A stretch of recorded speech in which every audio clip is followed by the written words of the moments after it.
Elle a réussi à entrer dans la plus importante prison du Liban, Roumieh. Ici sont incarcérés les plus grands criminels du Moyen-Orient. Zeyna Dakash s'est insérée entre ces murs pour appliquer la dramathérapie, la thérapie par le théâtre, une discipline totalement nouvelle au Liban. Là, c'est un exercice de dramathérapie où ils devaient chacun dessiner le théâtre de leur vie, chacun tout seul, et mettre sur ce théâtre tous les rôles qu'ils ont joués dès qu'ils sont nés jusqu'à aujourd'hui. Et quels sont les rôles qu'ils ne veulent plus, les rôles qu'ils veulent jouer, les nouveaux rôles qu'ils veulent jouer. Et comment vraiment passer de ces rôles passés à des rôles nouveaux, quoi. Ces dernières années, Zeyna Dakash a pratiqué la dramathérapie avec des toxicomanes. Ici, à Roumieh, elle travaille depuis 1 an avec une troupe de 45 prisonniers. Libanais, mais aussi syriens, irakiens ou palestiniens, incarcérés pour viol, meurtre ou trafic de drogue, ils purgent des peines de plusieurs années, voire des peines à perpétuité. Au fil des mois, elle a réussi à canaliser leur agressivité et surtout à les mettre dans la peau d'acteurs. Je sais que le théâtre, c'est une discipline aussi. Ce type-là devait se réveiller 8 h le matin, être 10 h dans les répètes, mémoriser un texte, même s'il ne sait même pas lire et écrire. Faire tout cet effort, travailler dans un groupe, eux, qui ne savent que travailler tout seuls. La pièce, en partie écrite par les détenus, s'intitule « 12 Libanais en colère ». Une adaptation de 12 hommes en colère de Réginald Rose, mise en scène dans les années 50.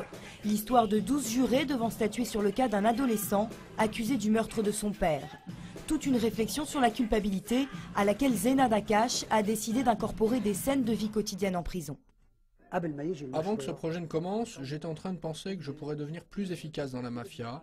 J'essayais de trouver des numéros de téléphone de l'extérieur, travailler d'une façon clandestine en silence, faire quelques gros coups de l'intérieur pour assurer mon avenir. Mais quand le projet a commencé, ça m'a complètement changé. Je suis devenu un être humain qui a retrouvé sa conscience. J'ai retrouvé ma sensibilité. Honnêtement, quand j'ai pensé à cette affaire, quand on m'a dit qu'il fallait jouer dans la prison et non à l'extérieur, eh bien la première chose à laquelle j'ai pensé, c'est la communication avec ce monde extérieur. Je pensais que ce monde était trop loin de moi et moi trop loin de lui. 18 ans, vous savez, c'est pas facile. J'ai du reste oublié le monde extérieur. Les gens m'ont oublié, personne ne se rappelle de moi à part mes parents. Zeyna Dakash veut surtout interpeller l'opinion publique sur les conditions de vie en prison. Elle a réussi à convaincre les autorités d'ouvrir les portes de Roumieh au public. Le jour de la première, plusieurs figures du gouvernement et des services de sécurité ont fait le déplacement. Parmi elles, Ziad Baroud, le ministre de l'Intérieur, qui soutient le projet de Zeyna. Les scènes se succèdent, ponctuées de monologues écrits par les prisonniers.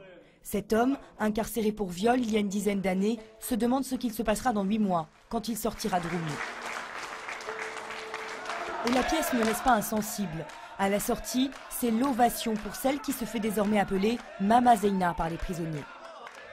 On a senti peut-être pour un laps de temps ce que pour des années ils vivent. Et c'est vrai que le spectacle s'intitule 12 hommes furieux, je ne sais pas. Mais pour moi, c'est nous qui sortons furieux de cette injustice. Après tout, ils sont des gens, ils sont des hommes, ils ont leurs sentiments, ils ont leurs peines et ça m'a étonnée. J'ai aimé beaucoup. Zeyna Dakash, la défenseuse des droits de l'homme, est aussi connue des téléspectateurs sous un autre visage. Depuis 5 ans, elle incarne 2 personnages rocambolesques dans un programme de satire politique, dont Iso, une fausse blonde niaise qui entretient de très bonnes relations avec les ministres. Ces 10 dernières années, elle a alterné sketch à la télévision, mise en scène et cours de dramathérapie. Pour elle, toutes ces activités sont indissociables. Quand moi je suis actrice, je suis en train de travailler sur moi-même. Mais quand je travaille avec les gens, que ce soit dans la dramathérapie ou bien en tant que metteur en scène, je suis en train de travailler sur les autres. Tu vois? Donc c'est toi aussi et eux aussi. Ça se complète. Moi, quand je fais ISO, c'est un défoulement. Du défoulement, elle en a souvent eu besoin. Si cette femme a réussi à s'imposer face au caractère parfois explosif des prisonniers, ça ne s'est pas fait sans peine. Avec eux, je ne suis jamais la femme fatale, quoi. Non, je suis moi, mais avec un côté beaucoup plus policier, prisonnier. Forte de ce succès, Zeyna Dakash veut généraliser ses projets à toutes les prisons. Pour elle, la dramathérapie est aussi la meilleure arme pour abolir la peine de mort, toujours en vigueur au Liban.